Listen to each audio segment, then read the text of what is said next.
Welcome to the Money Barista podcast in the virtual cafe where coffee meets money.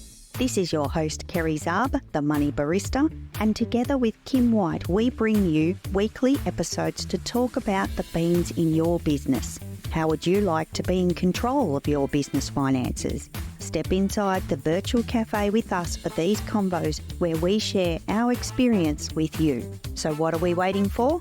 Come on, let's go. It's coffee time.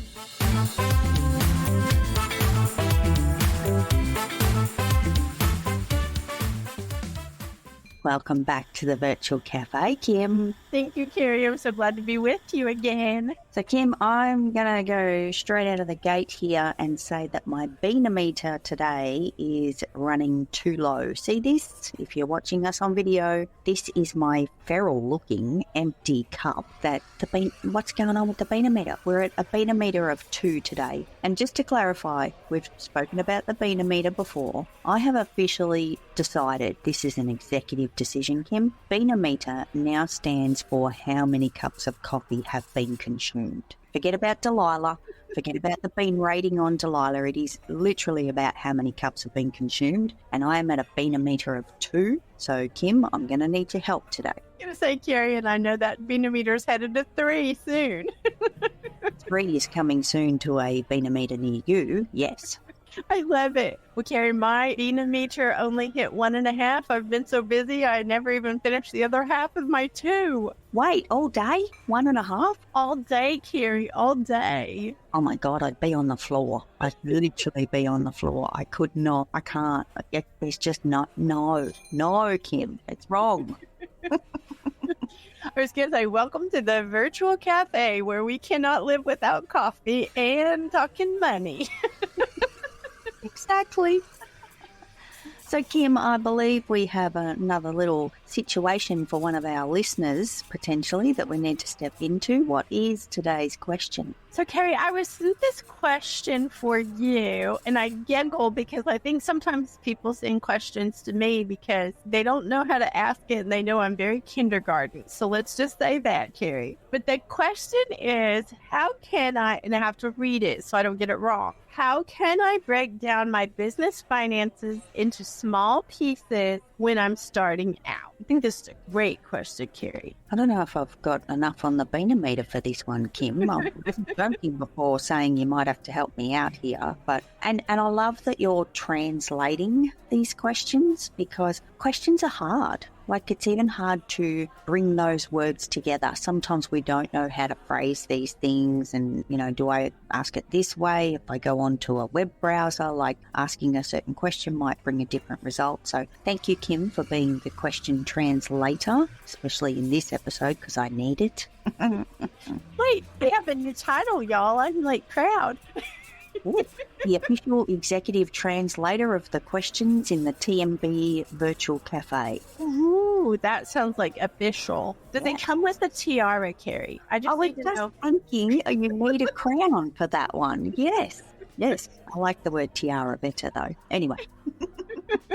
So, Kim, let's break this little puppy down because I feel like there would be a number of people feeling overwhelmed and feeling a little bit stuck in this space, especially when we first start out as an entrepreneur and start our little business. And I want to keep it simple, Kim. The first thing that pops into my mind is a little bit of a schedule because I live by my calendar, and I know you do too, Kim. And not everybody does. However, if it's not on my calendar, it doesn't happen. It just does not happen. There has been multiple times, because I'm a work in progress like everybody else, where something has not been on my calendar, and next minute someone's sending me a message going, hello, and I'm going, oh crap, okay, time to run. Yes. So when we talk about schedule, it's going to look different for you. You may or may not be running a calendar. However, most of us have some kind of schedule in a different shape or form that we use. And Kim, I'm just going to go there. When we think about our business finances, there is what I want to call the day that we can work on our business finances. But that's big. the day. Let's talk about the day. When am I going to sit down and really, knuckle down and get stuck into these digits? That's big, Kim. That is huge. When you think about that, you need to think about a day, an entire day. What day is that going to be, this big day? I'm overwhelmed. I'm stressed out about that, because if I had to block one thing on my calendar for the entire day, that's like climbing Mount Everest. That is just huge, in my opinion. So I think, Kim, and I've talked about this before, it might be time to look at the bite-sized pieces, those little pieces of time that we can spend on this stuff. Because, Kim, I think you've heard me kind of quote on the mini food before. Everything tastes better when it's small. All the mini things to me taste amazing. You guys have mini M&Ms over there, Kim? They're delicious. But I don't like M&Ms. Only mini M&Ms. Go figure. Oh, that's so funny, Carrie. But I'm serious, like if you can take small pieces of time and you can pop that on your calendar or on your schedule to work on the business finances, it takes that huge Mount Everest away. It takes away the day. So, Kim, I think you've had some the days on your calendar. Carrie, can I make a confession at this point? Yes. Is this where the confession starts?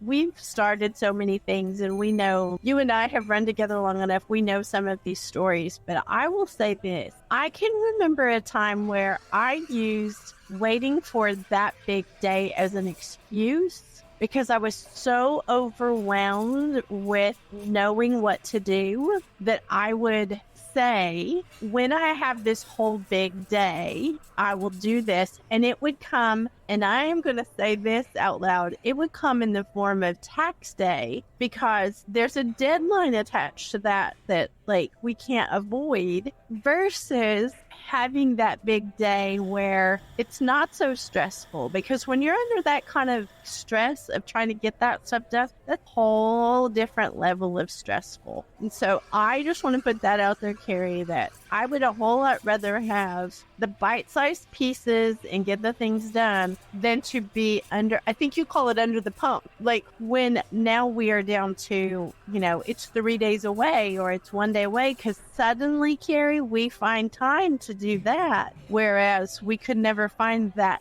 the day during the rest of it. So there's my confession. Kim, I love your confessions, because every time you confess, I'm sitting here going, oh, that was me. I did that too. I hate deadlines. I do not fare well with deadlines. And in the respect of, if there is that hard line in the sand, I need to make it by this date and this time, I have often in my life been one to push my homework to the limit. Push it out as far as I can. The kid that never did their homework, the dog ate my homework, all the excuses, Kim, I think is what we can do to ourselves. We're not actually helping ourselves. We think there's this whole mentality behind it of, I'm going to decide when I'm going to do it. And if I want to leave it until the night before, that's what I'm going to do. That's okay, because I'm in charge. I decided. I get to choose. However, we're actually inflicting more pain and more pressure on ourselves by leaving it to the last minute and leaving it till that deadline is like you're sweating. You're literally sweating. It's not because of having too much coffee. You're sweating on this deadline because you have to do it by this date, or there's penalties, or you're in trouble, or whatever the case is. So, confession, Kim, I know it too well. So, Carrie, I want to point out what you called it, though, because that was brilliant. It is an infliction of pain. Extra, unnecessary pain. Unnecessary stress. I love that that's part of your answer is, don't inflict more pain on yourself to something you already feel painful about, I'm sure. If you're starting out with anything, there's a learning curve. And Kim, I want to add in here as well that I have many things that I don't like to do. There's a list. I'll have to write it down one day. And when it comes to doing those things, sometimes I am absolutely surprised in myself that when I put it off and put it off and put it off, and then I actually get to it, and then I do the thing, and then I go, oh, that wasn't so bad. That didn't hurt as much as I thought it was going to. It took 5 minutes and thought it would take days. Like, yeah. And with your business finances, though, let's rein it back into the question, because we do need to be mindful of what it looks like and what we're dealing with and how we feel about it. That comes into it as well. Are we stressed? Are we overwhelmed? Is there all those kind of problems going on? But if we can bring it back to those bite-sized pieces, look at putting it on your calendar in a smaller capacity. Don't look at Mount Everest. Let's not look at the whole mountain. Let's just go base camp to base camp here. We're just going to do piece by piece, a little bit at a time. And it's literally putting one foot in front of the other, Kim, when you think about it, for all of the things. But especially when it comes to the digits, is making sure that we're putting in those little pieces of effort. Because the more we do it, Kim, I'm going to ask you a personal question for a moment here. Ooh. Do you know how to wipe your bum? Yes. Yeah.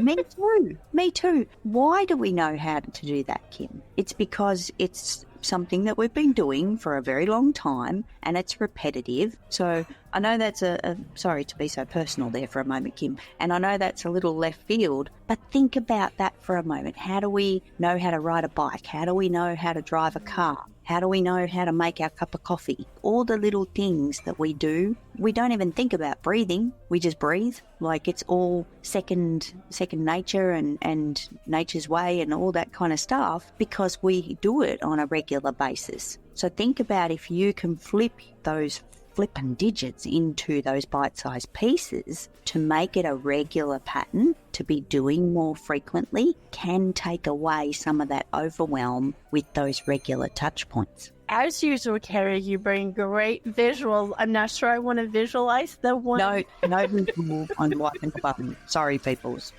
See, I told you I didn't have enough beanies, like...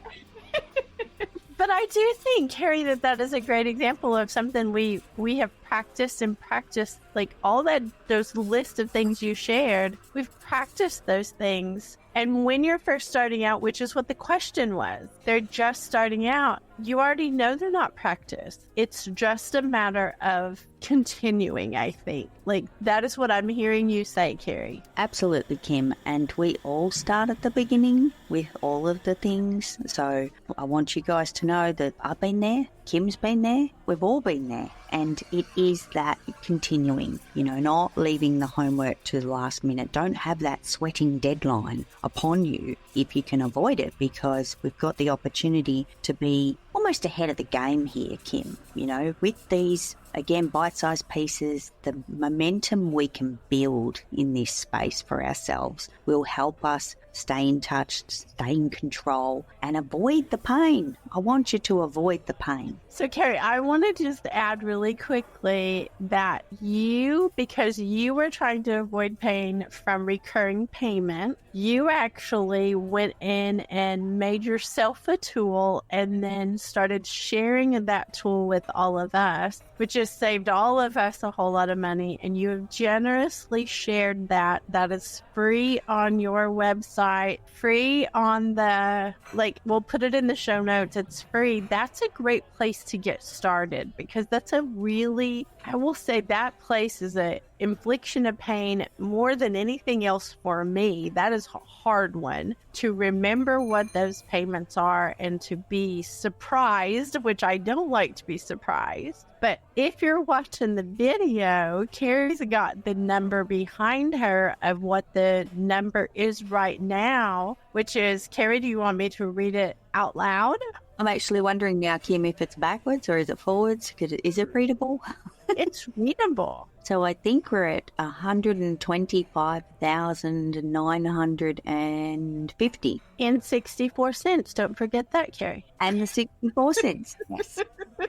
And y'all, I have the visual of it, is why I can say that out loud. I just want to giggle. But here's the thing, Carrie. That's the total from January of this year. The next one's coming up because you're doing a live tour that will be, I think when this episode drops, Carrie, it'll be the next week. So if that's the case, you guys need to sign up because Carrie actually does a live demo of the savings tool, which is a great place to start. And I will tell you, Carrie, you have made a witness out of how many dozens of people who have started there and now they've got all their finances in control because they have joined the club. They have done things past just the savings tool. But in my princess opinion, Carrie, starting with that savings tool and letting you share it live and going over it, that is a huge valuable thing to getting things in order the first time instead of having to bump our heads and keep trying in different ways. And Carrie, I do think that it would be the answer. If you weren't here to answer this question, that's the answer I would give whoever was asking that, is start there. Start with Carrie's savings. Well, thank you, Kim. And no, I've not got a check in the mail for you for that commercial, by the way, just going to say. But it is a great place to start because the savings tool is actually a direct connection with this conversation in the opposite of it does not have a deadline. You don't have to complete it by a certain date. There's not that sweat and pain and need more coffee situation with the savings tool. You can chip away at it a little bit at a time, slowly work on catching all of those nasty recurring payments at your leisure. However, if you're a little bit determined and you want to get them all listed, you can do too. It's at your own pace, Kim. And again, with the live tour, we come together every quarter. We go through the tool. The tool's had some up levels, Kim. So there might be a lovely version of it that's available now. So I'm excited to not only do the live tour and to continue because people come back. People who have already got the tool come back to the live tour for that recap and accountability themselves, Kim included, yes. And that's a good opportunity too. So it's something that we need to stay in touch with. But again, little bite-sized piece here in the savings tool, just a little bit at a time. Come to the live tour, see the demo, get the tool, start working the tool for you and your subscriptions and recurring payments. And again, back to the bite-sized pieces, Kim. There's not the day to work on your business finances. We just chip away. We just keep chipping away. Oh my goodness, I love it. And I feel like I want to be the poster child for how impactful it is because, as a business owner, we all want to make more money in our business. That's part of business. But when you're not paying out those extra thousands of dollars, Carrie, that's like getting a raise in your business. So I think you have brought so much value to this question and so much value to this community by sharing this tool. And I have been here for all the iterations is what I'm going to call it. I have been here when you shared it, not having any idea that anybody other than just your close circle would use it. And now to see how many people have used it and how much money everybody saved, that just is very impactful to me, Carrie. Thank you, Kim. I appreciate you saying that. And I just had an idea actually about doing individual tallies because people report their savings, by the way. So it's a collective total back here. However, all of the users that are reporting, and you don't have to report, I just had an idea, Kim. I just had an idea of something about that. Anyway, so Kim, did we answer the question? Did we actually make sure we've answered the question?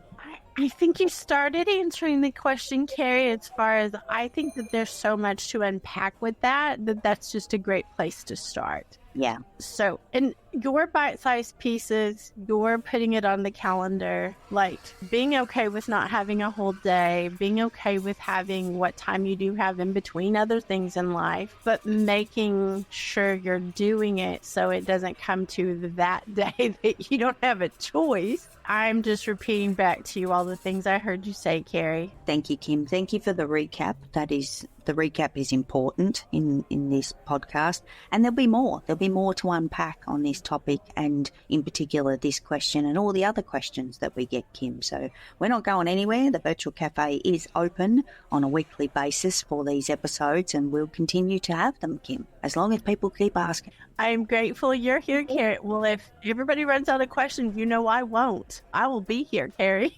I appreciate you. Thank you, Kim. Thank you for hanging out in the virtual cafe, I am going to get bean number 3 on my meter, if that's okay with you. And we will chat to everybody next week. Bye, Carrie. Bye, Kim.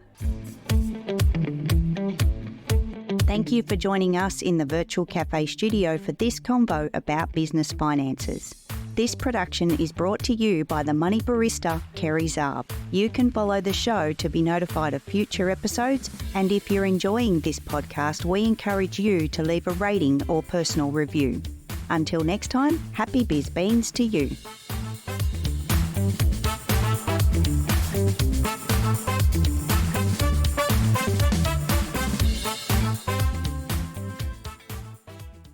No beans were harmed during the production of this podcast. Information contained in this podcast should be taken as general advice only, and your personal circumstances have not been taken into account. It is recommended that you seek financial advice from a professional who is licensed to do so. If you choose to act upon the general advice shared, you do so at your own risk.